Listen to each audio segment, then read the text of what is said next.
నమస్తే. రాష్ట్రంలో పార్లమెంటు ఎన్నికలకు సమయం దగ్గర పడతా ఉంది. ప్రధానమైనటువంటి పార్టీలన్నిటి కూడా గెలిపే లక్ష్యంగా వ్యూహాలు రచిస్తున్నటువంటి సందర్భం. ఇదే నేపథ్యంలో అందరి కళ్ళు ప్రముఖంగా వరంగల్ పోరుగడ్డపైనే ఉండడం జరిగింది. ఇక్కడ పోటీ చేసేటువంటి వ్యక్తుల బ్యాక్గ్రౌండ్ కనుక మనం తెలుసుకున్నట్టయితే ఒక పక్కన కడియం శ్రీహరి కూతురు కడియం కావ్య అధికార పార్టీ కాంగ్రెస్ పార్టీ నుంచి ఆమె బరిలోకి దిగుతుండగా, మరో పక్కన బీజేపీ పార్టీ నుంచి ఆరూరు రమేష్ ఆయన బరిలోకి దిగుతా ఉన్నాడు. మరొక పక్కన ఇక్కడ ఉన్నటువంటి సుధీర్ కుమార్ ఎవరైతే జెడ్పీ చైర్పర్సన్ గా పనిచేస్తున్నటువంటి సుధీర్ కుమార్ ని బీఆర్ఎస్ పార్టీ రంగంలో దించినటువంటి నేపథ్యం. ఇదే సందర్భంలో ఇక్కడ ప్రధానంగా వరంగల్ నుంచి రెండు పార్టీల మధ్యనే కొంత పోటీ ఓరాఓరిగా ఉండేటువంటి అవకాశం కనపడుతున్నటువంటి నేపథ్యం. కాంగ్రెస్ పార్టీ మరో పక్కన బీజేపీ పార్టీ, ఈ రెండు పార్టీల మధ్యనే ప్రధానంగా పోటీ ఉన్నట్టుగా తెలుస్తా ఉంది. ఇక్కడ ఈ ఇద్దరు వ్యక్తులు కడియం కావ్య ఎవరైతే ఉన్నారో అంటే కడియం శ్రీహరి కూతురు కడియం శ్రీహరి కూడా ఇటీవలనే పార్టీ మారినటువంటి నేత, మరో పక్కన ఆరూరు రమేష్ సైతం కూడా ఇక్కడ పార్టీ మారినటువంటి నేతనే. ఈ ఇద్దరు కూడా కీలకంగా పనిచేసినటువంటి వ్యక్తులు. వర్ధనపేట నుంచి అత్యధిక మెజార్టీతో 2 సార్లు గెలిచినటువంటి నేత.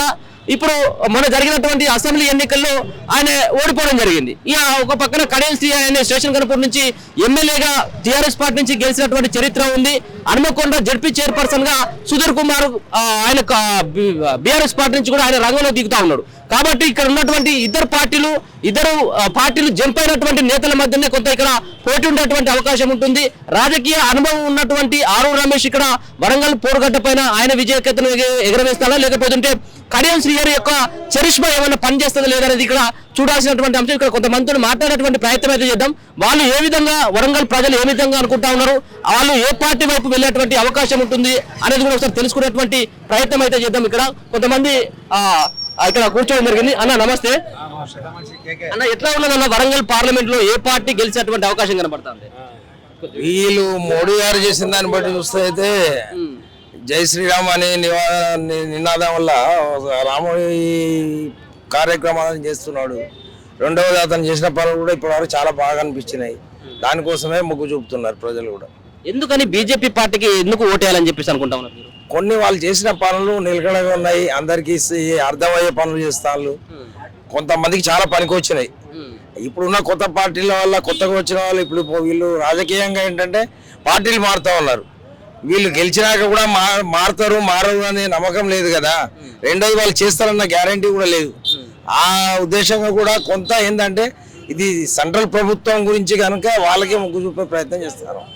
మాకు వీలైనంత వరకు మా కార్యకర్తలు కానీ, మా వాళ్ళు కానీ, మా దగ్గర ఉన్న వర్కర్స్ కానీ, ఎవరు కానీ దానికి ఉద్దేశం మీదే ఉన్నాం అందరం కూడా. అదే పోయినసారి మన జరిగిన అసెంబ్లీ ఎన్నికలు ఏ పార్టీ వైపు వెళ్ళింది మీరు? నేను అప్పుడు కూడా బీజేపీకి వేసిన. ఎందుకంటే ఆమె రావు పద్మ వాళ్ళు వ్యక్తిగతంగా చేసినాం, అది పార్టీ తరంగా కాదు, వ్యక్తిగతంగా ఆమెకి ఇవ్వడం జరిగింది. అయ్యో ఈ రోజు కాంగ్రెస్ గెలిచిన కాంగ్రెస్కి ఇస్తున్నా అనే అలవాటు అవసరం కూడా లేదు మాకు. ఎందుకంటే వాళ్ళెవరు వచ్చి మమ్మల్ని అడుగుతారు అది అని లేదు. నేను వాస్తవానికి కాంగ్రెస్ మనిషిని స్టార్టింగ్ నుండి. మధ్యలో టీఆర్ఎస్ లో పోయినాం, అదేం బాగా అనిపించాలి అట్లా. దానికోసం కాంగ్రెస్ పార్టీ ఏమో తెలంగాణ అధికారంలో ఉన్నది, ఎందుకు బీజేపీ పార్టీ సెంట్రల్ రావాలి అనుకుంటాంలే? ఎందుకు అంటే వాళ్ళు చేసే పనులు నచ్చే పనులు చేస్తున్నారు. కొందరికి ఏంటంటే వ్యవసాయదారులకు కానీ, వాళ్ళకి కానీ, వీళ్ళకి కానీ అనుభవజ్ఞుడు ఆయన నేతగా ఉన్నాడు కాబట్టి ప్రిఫరెన్స్ ఇస్తున్నాం, అంతే. మా ఉద్దేశం అది, అంతే.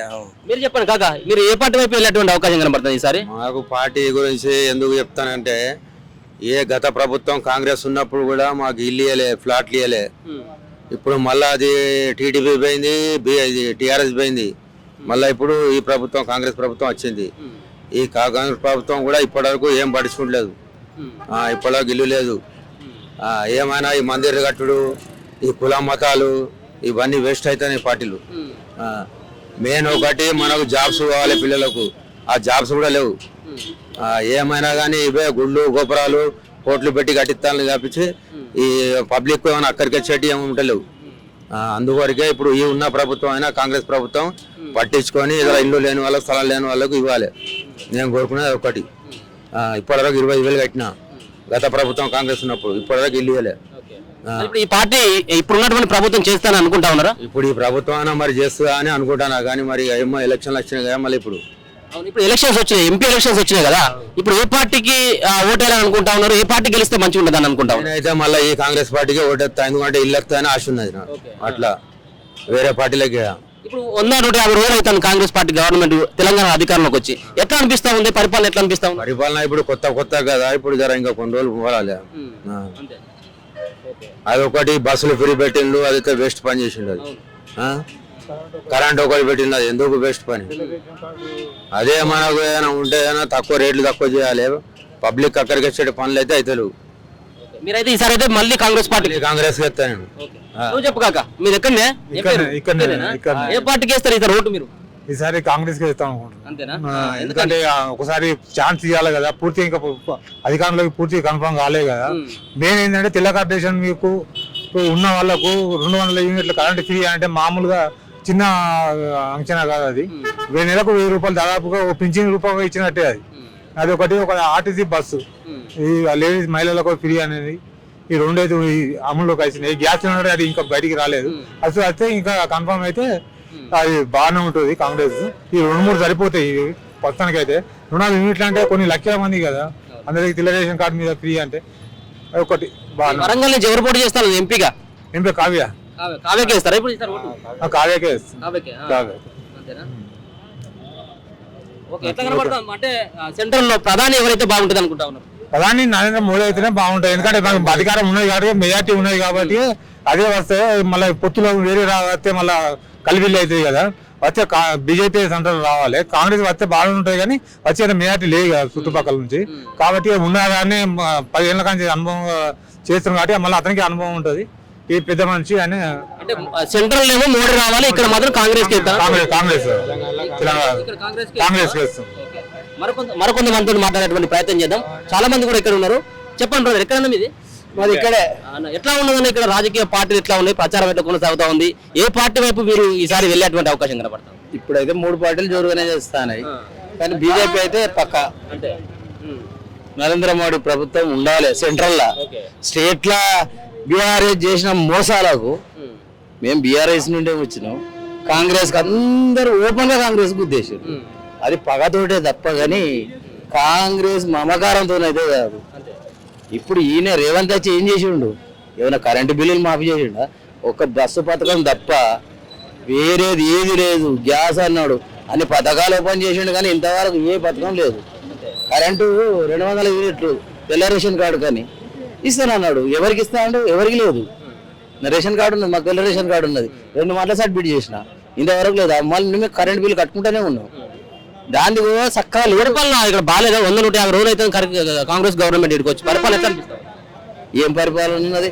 దవాఖాన మంత్రి ఉన్నాడు, దవాఖాన చూడు తిరుగుతాడా? లేదు, ఏది లేదు.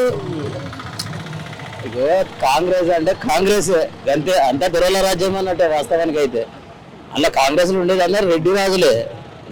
వరంగల్ ఎవరు గెలిచినట్టున్నారే ఎంపీ ఈయన ఆరుగురేనా? గెలుస్తారు ఈసారి పక్క. ఎందుకంటే ప్రతి నోట్లో బీజేపీ వాక్ ఉన్నది. జనం వాక్యే కదా ఇది గెలవాలంటే. మొన్నటి వరకు కూడా కాంగ్రెస్ కాంగ్రెస్ కాంగ్రెస్ అని ఉన్నారు. అది స్టేట్ది, ఇది సెంట్రల్ది. సెంట్రల్ది కాబట్టి బీజేపీ రావాలని మేము పక్కా కోరుకుంటాం.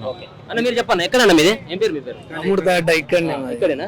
ఏం చేస్తారు? ఏం పని చేస్తారు? ఆటో నడుపుతాం. ఆటోనేనా? ఎట్లా నడుస్తుంది ఆటో? ఎట్లా నడుస్తుంది ఆటో ఇప్పుడు రేవంత్ రెడ్డి అది మంచిగా నడుస్తుంది. అంతేనా? మేము మాత్రం ఆ విషయంలో మాత్రం మాకు చాలా మంచి పాయింట్ ఉంది. చెప్పడే మా అన్యాయం జరిగింది, మాకు మంచి పాయింట్ ఉంది. అది లాభం కాదు కానీ దీనిలో ఆటో పథకం పెట్టి మామూలు ఆగం చేసిండు. ఇదొకటి. ఇంకా విషయం ఏదైనా ఉంటే ఇప్పుడు ముందు విషయంలో అయితే మాత్రం కాంగ్రెస్ వ్యతిరేక అనేది ఈ టిఆర్ఎస్ మీద కొద్ది గొప్ప కొన్ని పనులు తప్పు చేయడం వల్ల కూడా మేము ఇక కాంగ్రెస్ ఇప్పుడు ఆటో డ్రైవర్లు అంటే ఏ పార్టీ వైపు ఉండేటువంటి అవకాశం కనబడుతుంది? ఇప్పుడు మేము ఆటో డ్రైవర్లు ఏమొస్తానంటే ఇప్పుడు కొత్తగా మళ్ళీ ఇంకొకటి మోడీ ప్రభుత్వం రావాలని ఆలోచిస్తున్నాం మేము కొద్దిగా. ఎందుకు మోడీ రావాలనుకుంటా ఉన్నారు? ఎందుకంటే ఇప్పుడు వచ్చేదాన్ని పాయింట్లు మధ్యలో పెట్టింది కదా బీఆర్ఎస్. ఆ ప్రభుత్వం వల్ల కొద్ది మాకు కూడా ఆహ్వానం ఉంది. ఇది అది ఉంటేనే కొద్దిగా మనం ఈ తెలంగాణలో ఇంకో మార్పు రావాలని ఆలోచిస్తున్నాం మేము. దానికోసమే మళ్ళీ బీజేపీ రావాలని ఆలోచిస్తున్నాం. ఎవరు గెలిచేటట్టున్నారు ఇక్కడ వరంగల్? ఎవరు గెలిచేట్టు ఉన్నారంటే ఇప్పుడు కొత్తగా కావ్య అని వచ్చి ఇక వాళ్ళ విషయంలో ఎట్లా మనం వదిలిపెడదాం. ఇప్పుడు సమాజాన్ని బట్టి ఆలోచన చేయాలనుకుంటే జనంలో చైతన్యం మాత్రం ఇది ఇప్పుడు బీఆర్ఎస్ లేకుండా ఈయన పేరేంది ఇంకోడు ఆరు రమేష్ అయితే మాత్రం ఊపిలో ఉన్నాడు. గెలిచేటట్టు కనబడతా ఉంది. అదే అదే గెలిచి మీరైతే ఆ పార్టీకి ఈసారి బీజేపీకేనా? ఈసారి ఎటు అవుతుంది ఆ రోజు ఎటు అయితే అటే ముందుగా మరి ఏం చేద్దాం. మరికొంతమంది మాట్లాడే ప్రయత్నం చేయండి. ఇట్లా ఇట్లా ఏం పేరు నీ పేరు? నా పేరు మునోత్ ఖీమా నాయక్. ఆటోనేనా తోనేది? ఆటో. పోయినసారి కాంగ్రెస్ కి వేసినట్టు ఓటు ఇది. కాంగ్రెస్ కి వేసినాం. అయితే మంచి 6 పథకాలు పెట్టింది కదా, మంచిగానే ఉంటది కావచ్చు అనుకున్నాం. కానీ ఒక బస్సు ఫ్రీ పెట్టే అది ఒకటే నడుస్తుంది ఫ్రీ పథకం, వేరేది అమలు కాలే. ఇంకా కరెంటు జీరో అన్నాడు, ఏది లేదు. అంత మాకు బిల్లులే వస్తున్నాయి జీరో రాలే.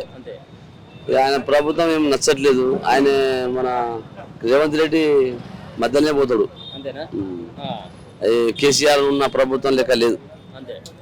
కేసీఆర్ అటు ఇటు మంచిగా 10 సంవత్సరాలు మంచిగా నడిపించింది. కానీ ఈయన రేవంత్ రెడ్డి ఆయన పథకాలు విని జనాలు మోసపోయింది. కానీ ఈ బస్సు ఒకటి ఫ్రీ పెట్టకుంటే మా ఆటో డ్రైవర్లకు పొట్ట మీద బాగుండు. ఇప్పుడు మేము చాలా కష్టాల్లో ఉన్నాం. ఫైనాన్స్ వెళ్తలేదు, ఇట్లా గిరిగి వెళ్తలేదు, ఇట్లా ఖర్చులు వెళ్తలేవు. బాగా ఉన్నాయి మా పరిస్థితి. ఇప్పుడు మళ్ళీ ఆల్రెడీ అసెంబ్లీ ఎన్నికలు అయిపోయినాయి, ఆల్రెడీ వాగ్దానాలు చేసిండు ఆయన, 100 రోజుల పరిపాలన అయిపోయింది. ఇప్పుడు ఎంపీ ఎలక్షన్స్ వచ్చేటి, ప్రధాని ఎవరు కావాలన్నటువంటి దాని మీద డిపెండ్ అయి ఉంటుంది. మోడీ రావాలి. ఈసారి ఏ పార్టీకి ఇస్తారు? మోడీకి పైన కేంద్రంలో మోడీ రావాలి. మన ఇక్కడ తెలంగాణలో మళ్ళీ ఇప్పుడు టీఆర్ఎస్ కి వేద్దాం అనుకుంటున్నాం. ఆటో డ్రైవర్ చాలా మంది అదే ఆలోచన ఉంది. ఆటో డ్రైవర్ల ఆలోచన చాలా మంది అదే ఉంది. టీఆర్ఎస్ కు ఇక్కడ కేసీఆర్ కి ఇద్దాం అనుకుంటాను ఎంపీకి, కేంద్రంలో మోడీకి ఇద్దాం అనుకుంటాను. చాలా మంది అదే ట్రాక్ ఉన్నది. అంటే ఇక్కడ టీఆర్ఎస్ కి ఇస్తారు, ఇక్కడ టీఆర్ఎస్ కి ఇస్తాం ఈసారి ఎంపీకి. కేంద్రంలో మోడీ రావాలని బీజేపీ ఆరు రమేష్ తిరుగుతాడు. ఆయనకు అక్కడ పైన అది రావాలని కేసీఆర్ ఓటు వేయకుండా మోసపోయినాడు చాలాసార్లు. అదే బాధపడుతున్నాం. అసలు రేవంత్ రెడ్డికి వేయకుండా అయిపోవని ఇప్పుడు బాధపడుతున్నాం. అది విషయం. టీఆర్ఎస్ వస్తే బాగుండు. మరికొంతమందితో మాట్లాడేటువంటి ప్రయత్నం అయితే చేద్దాం. ఇక్కడ చాలా మంది ఉన్నారు. బ్రదర్ ఎక్కడ మీ ఎట్లా ఉన్నదా? ఇక్కడ ఎంపీ ఎలక్షన్స్ వస్తా ఉన్నాయి కదా, ఎట్లా అనిపిస్తా ఉన్నది? అంతేనా? ఓటుందా నీకు? ఓటుందా? అంతేనా? ఎవరు గెలిచినట్టు కనబడతా ఉన్నది? ఏ పార్టీ గెలిచినట్టు కనబడతా ఉన్నది? టీఆర్ఎస్ కలిసి టీఆర్ఎస్. ఇప్పుడు వచ్చేటి ఎంపీ ఎలక్షన్స్ అంటే ప్రధాని ఎవరు కావాలన్నటువంటి దానిపైన డిపెండ్ అయి ఉంటుంది కదా. ఎవరైతే బాగుంటుంది అనుకుంటా ఉన్నావు? కాంగ్రెస్ అయితే బాగుంటుంది. కాంగ్రెస్ ఎవరు కావాలి ప్రధాని? ఎవరైతే బాగుంటుంది? రాహుల్ గాంధీ రావాలి. రాహుల్ గాంధీ ఆయన అయితే బాగుంటుంది. ఎట్లా ఉంది కాంగ్రెస్ పార్టీ పరిపాలన? ఎట్లా కనబడతా ఉంది? అంటే ఇప్పుడు అంటే అంతా ఏం చేయలేదు, కానీ నెక్స్ట్ ఏమైనా అవకాశాలు ఉంటాయి కదా. బీజేపీ అంతా ఏం చేయలేదు. కాంగ్రెస్ బాగుంటుంది. ఎంపీ ఎలక్షన్స్ వస్తా ఉన్నాయి కదా, ఏ పార్టీ అధికారంలోకి వస్తే బాగుంటుంది అని అనుకుంటాను? ప్రధాని ఎవరైతే బాగుంటుంది అనుకుంటాను? ప్రధాని నరేంద్ర మోడీ అయితేనే బాగుంటుంది అనిపిస్తాను. అంతేనా? ఎందుకని? ఆయన చేసే సేవలు అవే బాగున్నాయి మాకు. ఆయన ఇప్పుడు మాకు తెలిసిన వరకు అయితే మాకు ఆయన చేసిన పనులకి అవే మాకే సాటిస్ఫాక్షన్ అనిపిస్తుంది. అవునా? ఏం పనులు చేసిందంటే ఏం చెప్తారు? ఇక మేము చెప్పడానికి చెప్పలేము. కానీ అభిమానం అంతే. బీజేపీ అంతేనా? ఇక్కడ ఎవరు నిలబడరు ఎంపీగా ఇక్కడ బీజేపీ నుంచి? బీజేపీ ఆరు రమేష్ గెలుస్తాడు ఈసారి. గెలుస్తాడా? ఇక్కడ ఆరు రమేష్ కదా మీ ఓటు? రమేష్ కే ఖచ్చితంగా. ఓకే అండి. ఒక పక్కన తెలంగాణలో అధికారంలో కాంగ్రెస్ పార్టీ ఉన్నది, ఎందుకు బీజేపీ పార్టీ వైపు వెళ్ళాలనుకుంటా ఉన్నారు? ఎందుకంటే ఇక దాని గురించి మేము చెప్పలేము. ఇక ఏమేమి చెప్పలేము దాని గురించి. బీజేపీ పక్కా. ఎట్లా ఉండదు ఎంపీ ఎలక్షన్స్ వస్తా ఉన్నాయి కదా, ఏ పార్టీ గెలిస్తే బాగుంటుంది అనుకుంటున్నారు? బీఆర్ఎస్ గెలుస్తుంది. బీఆర్ఎస్ ఎందుకని? పక్క మనకు కరెంటు విషయంలో కావచ్చు, మనకు ఏ విషయం వాటర్ విషయంలో కావచ్చు, ఏ విధంగా అయినా కూడా మనకు బీఆర్ఎస్ వస్తేనే పక్క తప్పకుండా. ఒక పక్కనేమో తెలంగాణలో కాంగ్రెస్ పార్టీ అధికారంలో ఉన్నది, కేంద్రంలో ఏమో మళ్ళీ బీజేపీ వచ్చేటువంటి అవకాశం ఉంటుందని అంటాను. ఎందుకు బీఆర్ఎస్ పార్టీ వస్తే బాగుంటుంది, బీఆర్ఎస్ పార్టీ ఎంపీ గెలిస్తే బాగుంటుందని అనుకుంటాం? బీఆర్ఎస్ ఇప్పుడు చూస్తుండ్రే అన్న మీరు, ఇప్పటికీ కూడా మనకు అన్ని విధాలుగా ఏదైనప్పటికీ కూడా ప్రతిదీ మనకు గత 30 సంవత్సరాలు 40 సంవత్సరాలు కాంగ్రెస్ పాలనే ఉంది కదా, దాంట్లో మనం సాధించింది ఏముంది? ఏం లేదు కదా. ఇప్పుడు మనకు అన్ని తెచ్చినప్పటికీ తీసుకొచ్చి మనం ఆగం చేయలేం కదా. కంపల్సరీ మా ఓటు మనం బీఆర్ఎస్కి వేస్తాం తప్పకుండా. బ్రదర్ ఎక్కడ మీది? ఈ లోకల్ కాదా? ఏరా ఒకసారి రా బ్రదర్, చిన్న విషయం ఎంత ఓటైతే వేస్తావు కదా, ఓటైతే ఉంది కదా నీకు. ఎక్కడ ఏ ఏరియా మీది? గుల్లసింగారం. ఎవరు అంటే నీ ఒపీనియన్ ఎట్లా, ఎవరు గెలిచేటువంటి అవకాశం కనబడతా ఉంది? కేంద్రంలో ఏ పార్టీ అధికారంలోకి వస్తే బాగుంటుంది? బీజేపీ వస్తేనే బాగుంటుంది. నరేంద్ర మోడీ మనకు తెలిసింది ఆయన గురించి. ఏదైనా ఆయన వస్తేనే కొంచెం బాగుపడతాం. ఓకే. ఎంపీ ఎవరు గెలిచినట్టున్నారు ఇక్కడ? ఈ ఎంపీ అంటే ఇక్కడ టీఆర్ఎస్ మేబీ, ఎందుకంటే టీఆర్ఎస్ నుండి ఇటు వచ్చేసింది కదా, బీజేపీకి వచ్చేసింది రమేష్. ఆయనకు ఓట్లు ఎక్కువ పడే అవకాశం ఉండదు, పార్టీలు మారుస్తాడని అట్లా ఇట్లా అని కామెంట్స్ వస్తాయి. మేబీ బీఆర్ఎస్ వస్తుంది, బీఆర్ఎస్ని నరేంద్ర మోడీ తీసుకొని మేబీ చేసుకుంటారు కావచ్చు వాళ్ళు. ఎందుకు బీజేపీ పార్టీ కేంద్రంలో అధికారంలో రావాలనుకుంటా ఉన్నారు? అంటే మనకు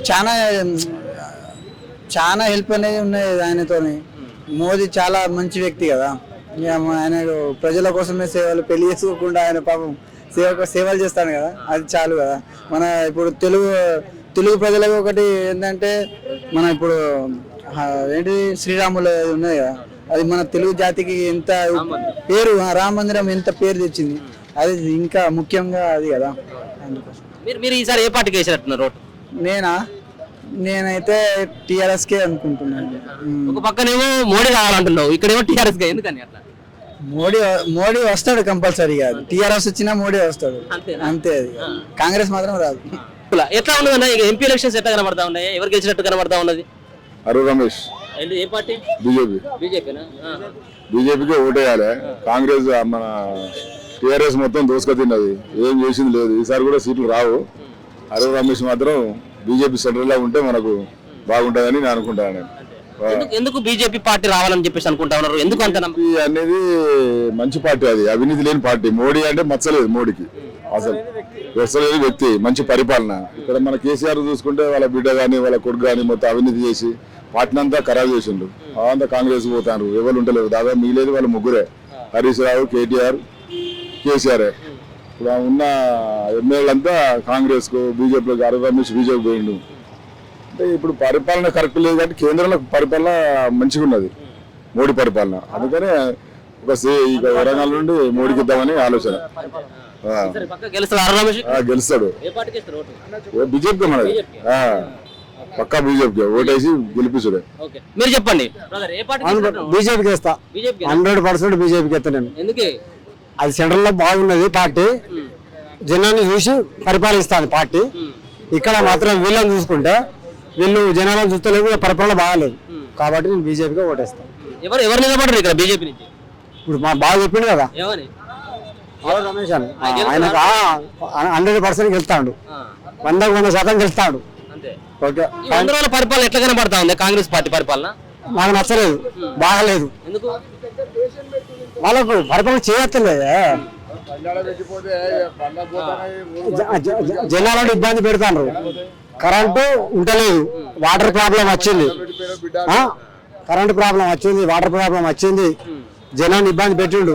నిరుద్యోగులను మొత్తం కడుపుకు వచ్చిండు, అవతల పారేసిండు. కాంగ్రెస్ ప్రభుత్వం, రేవంత్ రెడ్డి. ఓకే, మాత్రం బీజేపీకి బీజేపీ పక్కా.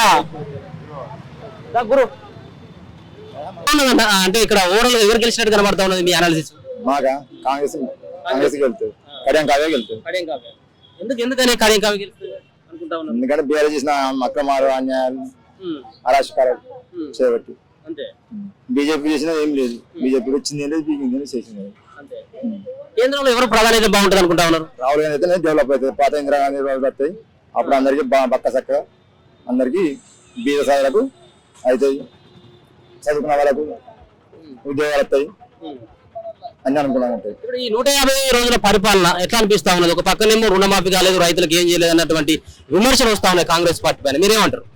కొత్తగానే 20 సంవత్సరానికి కానీ చదువుకున్నానికి చేసిన అప్పని చేసి మొత్తం కుంపని ఎత్తున పెట్టిపోయాడు. అప్పుడు తెలంగాణ చేపలు మిగులు రాష్ట్రానికి కొన్ని కోట్లు ఇచ్చిండు, మిగులు చూపించిపోయాడు. అవన్నీ దోచుకున్నాడు, పామదులు కట్టుకున్నాడు, పోయిండు, మంచి పామదులు అనుకున్నాడు. కేసీఆర్ ఒక ఫామ్ హౌస్, కేటీఆర్ ఒక ఫామ్ హౌస్, కవిత ఒక ఫామ్ హౌస్, వాళ్ళు దందాలు చేసుకుంటూ వాళ్ళు డెవలప్ కోసం బాగుపడరు, కానీ జనాన్ని బాగు చేయలేదు, ఏం చేయలేదు. కాళేశ్వరం ప్రాజెక్టు కట్టిన మొత్తం కుంగిపోయింది, నీళ్ళు రాకుండా కూడా అది అయిపోయింది. ఎవరెవరి మధ్య పోటీ ఉండేటువంటి అవకాశం కనబడుతుంది ఇక్కడ వరంగల్? ఇంకా బీజేపీకు కాంగ్రెస్, ఆరు రమేష్ కడియం కావ్య. కాంగ్రెస్ కి ఇస్తారు, కాంగ్రెస్ అంటే ఎన్నికల దగ్గర పడతా ఉన్నాయి, ఎంపీ ఎలక్షన్స్. అంటే ప్రధాని ఎవరు కావాలన్నటువంటి ఎన్నికలు డిసైడ్ చేసేటువంటి ఎన్నికలు. ఎవరుంటే బాగుంటుంది ప్రధానిగా అని చెప్పేసి మీరు భావిస్తారు? 100% మోడీ గారు ఉంటేనే సక్సెస్ఫుల్. ఎందుకని? ఎందుకంటే మీరు చూస్తూ ఉన్నారు తీవ్రవాదన్న ఈ మధ్యలో ఉపడతా ఉన్నదా మోడీ గారి నాకంతలి లేదు కదా, దానివల్లనే మోడీ రావాలని మళ్ళీ కూడా వరంగల్లో ఎవరు గెలిచేటటువంటి అవకాశం ఉంది? అదే బీజేపీ ఇక అభ్యర్థి ఆరు రమేష్ అంతే ఆరు రమేష్కి ఇస్తారా ఓటు? 100% బీజేపీ మనిషిని కాదు చూసేది, అక్కడ క్యాండిడేట్ ని చూస్తుంది మోడీని చూసి వేసేది ఓటు. అంతే. ఈ పబ్లిక్ అనేది మొత్తం మోడీని చూసే చేయడం, ఆయన క్యాండిడేట్ అనేది కాదు. కాంగ్రెస్ పార్టీ అంటే తెలంగాణలో అధికారంలో ఉన్నది. నేను కాంగ్రెస్ అభిమాని 100% కాకపోతే నేను వేసేది మాత్రం మోడీకి. అంతే. నా ఫస్ట్ ఓట్ నుంచి ఇప్పటి వరకు మోడీ కాంగ్రెస్ వేసుకుంటూ వచ్చిన ఈసారి మోడీకి వేస్తాను. మోడీకి వేస్తారు.